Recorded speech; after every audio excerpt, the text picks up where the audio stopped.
জগন্নাথ বলদেব সুভদ্রা মাতা কি নমস্কার বন্ধুরা, আজকের ভিডিওটা স্পেশাল একটা ভিডিও বন্ধুরা। আমি সবাইকে বলবো এই ভিডিওটা আপনারা শেয়ার করবেন, কারণ আমি আজকের এই ভিডিওর মধ্যে আপনাদেরকে আমি দু চারটি কথা এবং ছোট্ট একটি ভিডিও আমি দেখাতে যাচ্ছি আমাদের কাটিগড়ার বিধানসভা রিলেটেড।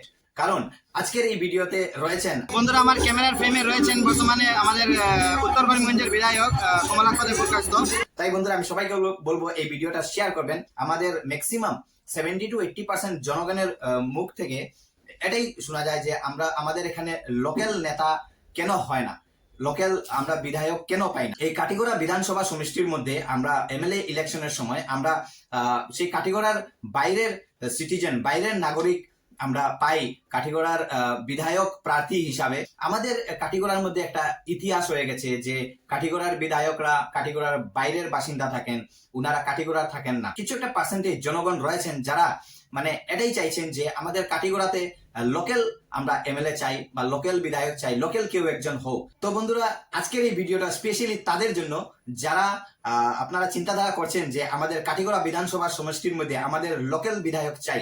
আজকে একটা বলতে চাই যে বোরাকগুলির ভিতরে সেখানে আবার কুয়ার ব্যাংকের মধ্যে লোকাল আবার ফার্ম বা লোকের কি কোথায়, সেখানে আবার কুয়ার ব্যাংকের মধ্যে লোকাল আবার ফার্ম বা লোকের কি কোথায়, সেখানে আবার কুয়ার ব্যাংকের মধ্যে লোকাল আবার ফার্ম বা লোকের কি কোথায়। বন্ধুরা, উনি লোকাল এবং ফার্ম, কুয়ার ব্যাংকের মতো চিন্তাধারা, লোকাল এবং ফার্ম, উনি সেটা কেন বলেছেন, কাকে বলেছেন?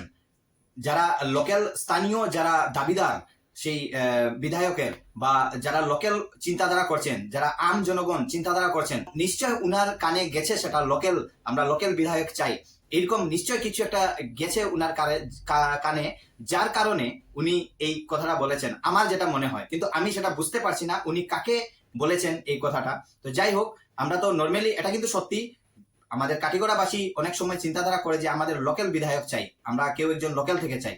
তো যাই হোক, সেই কথাটা ওনার কানে গেছে, যার কারণে উনি বলেছেন। কিন্তু সেটা কিন্তু কোনো প্রশ্ন করা হয়নি, কিছু নাই, জাস্ট কাটিগড়াবাসী সম্বন্ধে ওনাকে বলা হয়েছিল এবং উনি নিজের হয়ে সেই কথাটা বলেছেন। এবং সেটা কাকে বলেছেন, কেন বলেছেন সেটা আমি বলতে পারি না, জাস্ট উনি যেটা বলেছেন এটাই আমি দেখালাম আপনাদের। বোরাকগুলির ভিতরে বোরাকগুলির সন্তান আমরা যে কোনো জায়গায় আমরা যেতে পারি। আজকালকার দিনে বিভিন্ন সোশ্যাল মিডিয়াতে আপনাকে দেখা যাচ্ছে যে কাটিগড়া নিয়ে আপনি অনেক জায়গাতে যাচ্ছেন, বা আগামীতে কি আপনাকে আমরা দেখতে পাবো নাকি, বা কোনো কিছু বলবেন নাকি কাটিগড়াবাসীদের? আজকে রথের দিন, আমি একটা কথা বলতে চাই যে আমার টাইম লেগে যায়, ফেসবুকে টাইম লেগে গিয়ে দেখবেন কি যে আজকে থেকে 5 বছর আগে প্রত্যেকটা ফ্ল্যাটে আমি বিশেষ করে কাটিগড়াকে এসেছিলাম। সেখানকার কাটিগড়তে আমার খেলার কোনো ইচ্ছে ছিল না। আলকাপুরে গিয়েছিলাম, কাটলিচরে গিয়েছিলাম, শিলচরের বন্যাতে গিয়েছিলাম, বিভীষিকাময় বন্যা হয়েছিল, তখন কি সেখানে ইলেকশন করার কথা ছিল না। তো জানি না ব্যক্তিগত কি উদ্দেশ্য, কার উদ্দেশ্য। ইলেকশনের জায়গায় ভারত যদি যায়, বোরাকগুলি যে কোনো জায়গা থেকে ইলেকশন হয়। এবং আমি মনে করি যে আজকে একটা জিনিস বলতে চাই যে বোরাকগুলির ভিতরে সেখানে আবার কুয়ার ব্যাংকের মধ্যে লোকাল আবার ফার্ম বা লোকের কি কোথায়। বোরাকগুলির ভিতরে বোরাকগুলির সন্তান আমরা যে কোনো জায়গায় আমরা যেতে পারি। বোরাকগুলির সন্তান হয়ে যদি এই ধরনের কথাবার্তা আসে, সেটা দুঃখজনক ব্যাপার। আজকের দিনে কথাবার্তা বলতে চাই না, আজকের দিনে আমি সেটাই বলতে চাই যে প্রত্যেকের উপর মহাপ্রভু জগন্নাথের আশীর্বাদ বর্ষিত হোক, সবার মঙ্গল হোক, সবার মঙ্গল কামনা করছি। আর আমাদের কাটিগড়াবাসী যারা যারা এই ভিডিওটা দেখছেন ওনাদেরকে কিছু বলবেন নাকি? কাটিগড়াবাসী, সমস্ত বরাকবাসী, সমস্ত আসামবাসী, সমস্ত আসামের সনাতন ধর্মাবলম্বী, ভারতবর্ষের সনাতন ধর্মাবলম্বী, বিশ্বের সনাতন ধর্মাবলম্বী, বিশ্বের মানব সমাজের উন্নয়ন হোক, ভালো হোক, মঙ্গল হোক, সেটাই কামনা করছি। এবং সাথেও রয়েছেন এই জগন্নাথ মন্দিরের ভক্তরা রয়েছেন। আচ্ছা দাদা, আপনার পক্ষ থেকে জানবো যে এই জগন্নাথ মন্দিরে এসে আপনার কিরকম ফিল হচ্ছে, বা আপনি কি বলবেন এই মন্দিরে? রথযাত্রায় লোকে লোকারণ্য, মহাধুমধাম, ভক্তরা লুটিয়া করিল পথে পড়া। রথ বলে আমিদের, রথ বলে আমি, মূর্তি বলে আমিদের, আসিয়া অন্তর্যামী। আজকের এই দিনে, পবিত্র দিনে প্রত্যেক সনাতন ধর্মাবলম্বীকে জানাই আমার আন্তরিক প্রীতি ও শুভেচ্ছা, যাতে জগতের নাথ জগন্নাথের কৃপা দৃষ্টি আশীর্বাদ যাতে বর্ষিত হয়। এবং আজকের দিনটা আমরা সনাতন ধর্মাবলম্বীরা এই রথযাত্রায় আমরা পালন করি। এবং এই দিনে আমরা বিশ্বাস করি যে জগন্নাথ মহাপ্রভু উনি আমাদেরকে বরদান দিবেন।